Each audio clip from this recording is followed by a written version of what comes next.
Ich würde das Auto jetzt einkaufen für maximal 160.000. Und jetzt habe ich was vor mit euch. Jetzt fahren wir zu einem befreundeten Händlerkollege von mir und werden ihn einfach sagen, du, ich möchte einen McLaren von dir haben und ich möchte den SLS dafür in Zahlung geben. Was schätzt ihr, was er für das Auto bieten würde? Ich bin gespannt. So, jetzt sind wir bei Martin. Guten Abend. Martin, was zahlst du dafür? Also nach den schlimmen Nachrichten, die ich jetzt bekommen habe, würde ich dir da... Herzlich willkommen, Sonntag 16 Uhr auf meinem YouTube-Channel. Heute haben wir ein ganz besonderes Auto für euch. Heute haben wir einen 57er Volvo Milchwagen. Guck mal, das sind Originalfässer noch von damals, die Alu-Dinger. Das Auto hat sage und schreibe eine Höchstgeschwindigkeit von 50 km/h. Aber Jaschka, sind wir deswegen da? Warte mal, ich habe was im Schlüssel. Ich habe was. Ah, ich habe einen Mercedes-Schlüssel. Guck mal. Was könnte das für ein Mercedes sein? Es könnte alles sein. Es ist ein Mercedes SLS AMG in schwarz-schwarz.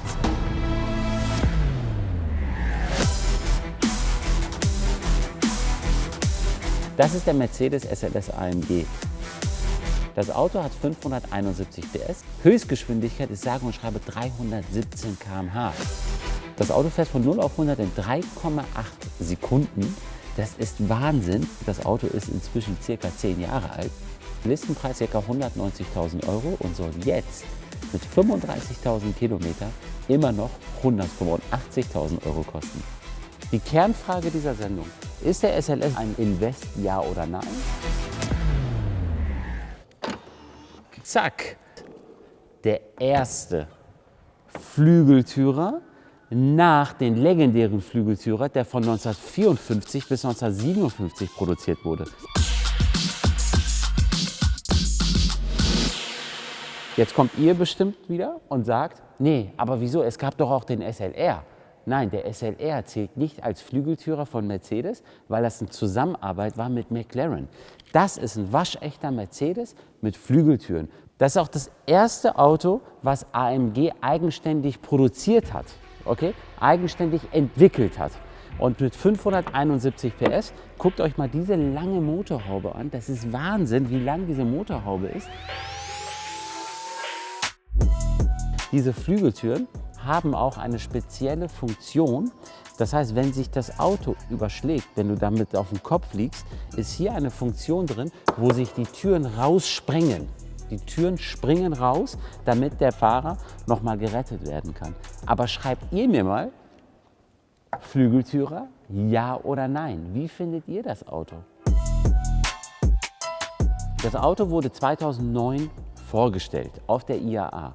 Das Auto wurde so Mitte 2010 ausgeliefert. Den ersten SLS, den ich damals verkauft habe, den haben wir für sage und schreibe ca. 70.000 € über Neuwagenpreis verkauft.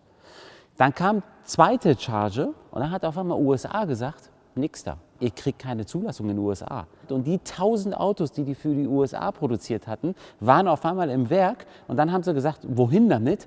Dann schmeißen wir die Autos auf den europäischen Markt.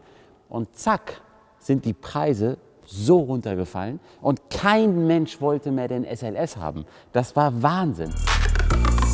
In dem Augenblick, wo das Auto eingestellt worden ist, ist das Auto nach oben explodiert wieder. Wir hatten zeitweise, das war so 2015, 2016, war es ganz schwierig, einen SLS zu kriegen. Es war, wenn wir Glück hatten, nur 20 inseriert, davon waren 15 Fake-Inserate. Und die Preise waren für den normalen bis 220.000 bis 250.000 € gestiegen wieder. Jetzt haben sich die Preise wieder ein bisschen relativiert.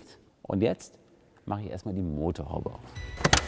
Diese Motorhaube ist alleine 1, 2, also ich würde mal sagen so 2,30 Meter lang.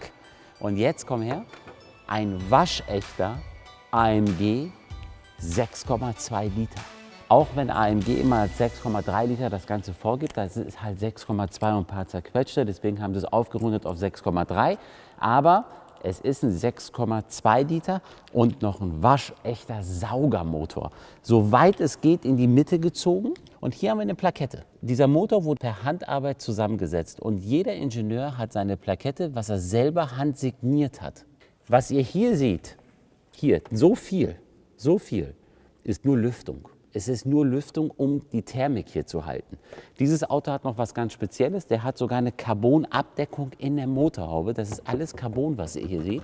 Das war damals ein mega Aufpreis. Finde ich überflüssig. Was sagt ihr dazu? Weil, guck mal, und tschüss, du siehst es nie wieder. Nie wieder. Ich gehe mal jetzt noch mal auf die Ausstattung hier allgemein. Dieses Auto ist nahezu voll ausgestattet. Die B&O-Anlage, die große Musikanlage. Dann hat das Auto innen auch noch komplett Carbon und Rückfahrkamera. Und viel mehr gab es bei Mercedes auch gar nicht mehr bei den SLS zu bestellen. Dann war für viele das Problem, die klein waren, die setzten sich rein. So, und dann hast du den hier, du kommst nicht ran. Bin ich jetzt klein? Jaschka, bin ich klein? Sag mal jetzt, komm. Nein. Oder man ging zu seinem Sattler und hat sich eine geile Schlaufe machen lassen in Lederfarbe von Innenausstattung oder mal einen Akzent gesetzt in Rot, in Blau oder was weiß ich was und hat eine Schlaufe dran und konnte das richtig geil runterziehen. Okay? Und jetzt kommen wir in Sachen Invest. Invest bei den SLS hat unheimlich viel mit der Farbkombination zu tun. Geht jetzt ins Netz rein und guckt die Autos an, die innen schwarz-rot sind. Ich weiß nicht warum, aber alle Autos, die innen schwarz-rot sind, werden weniger gehandelt als die einfarbigen innen. Wie innen hier komplett schwarz, die beliebteste Farbkombination, schwarz-schwarz, Top Invest. Dann gab es noch mal außen schwarz, innen Porzellan, das ist fast weiß, Mega Invest. Aber innen schwarz-rot würde ich generell immer weglassen. Es ist nie ein Invest bei egal welchem Auto. Es fängt von den SLS an und hört bei den Enzo auf. Innen rot ist kein Invest. Hört auf damit. So, jetzt starte ich das Auto mal. Jetzt machen wir mal einen Soundcheck, weil das ist mega.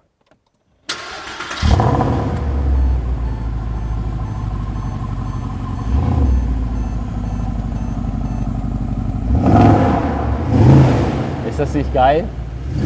Das ist einfach, dieser Sound ist unschlagbar.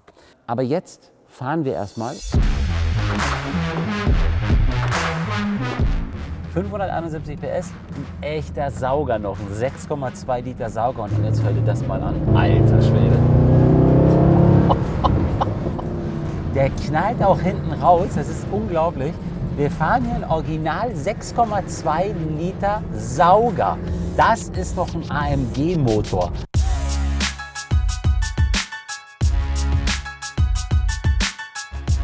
Aber wir fahren jetzt hier 571 PS durch die Stadt. Wir sind im dritten Gang, 30 km/h.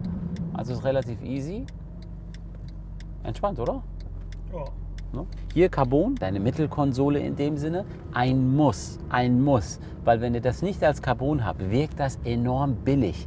Das ist so Silber, wirkt wie Plastik. Ja, das hier, das ist genauso wie hier. Ne? Und das Ganze, das ist auch ein Riesenstück, finde ich. Und hier kommen die Knöpfe viel cooler in Geltung.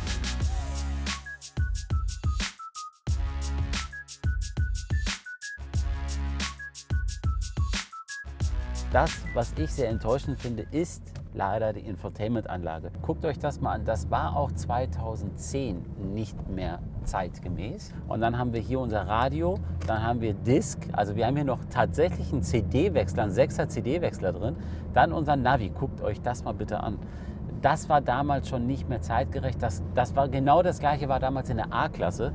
Das ist dann immer so eine Sache, was ich verdammt schade finde. Für mich ist das Auto noch ein Invest. Ich würde das Auto jetzt einkaufen für maximal 160.000. Und jetzt habe ich was vor mit euch. Jetzt fahren wir zu einem befreundeten Händlerkollege von mir und werden ihn einfach sagen, du, ich möchte einen McLaren von dir haben und ich möchte den SLS dafür in Zahlung geben. Und gucken mal, was er für das Auto bietet, wenn wir einen neuen McLaren bei ihm nehmen würden. Was schätzt ihr, was er für das Auto bieten würde? Ich bin gespannt. Das Auto, was wir jetzt fahren, wird zurzeit angeboten für 185.000 Euro.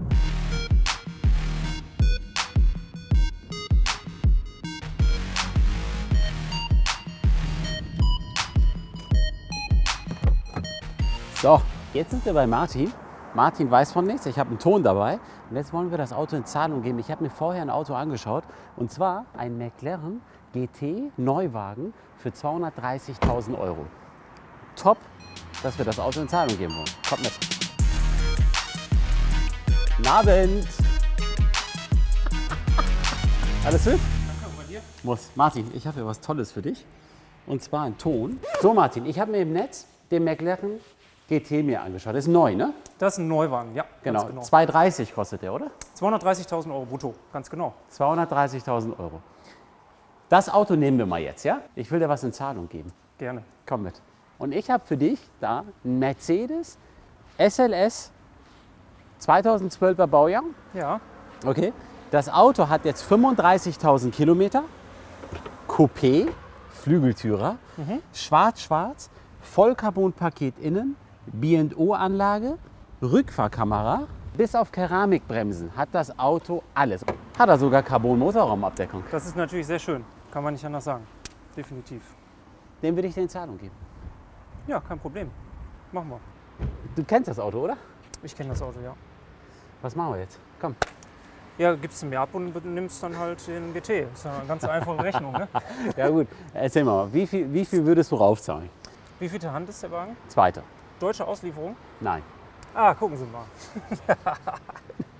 Wo kommt der Wagen denn her? Der Erstauslieferung Dubai. Aha. Okay.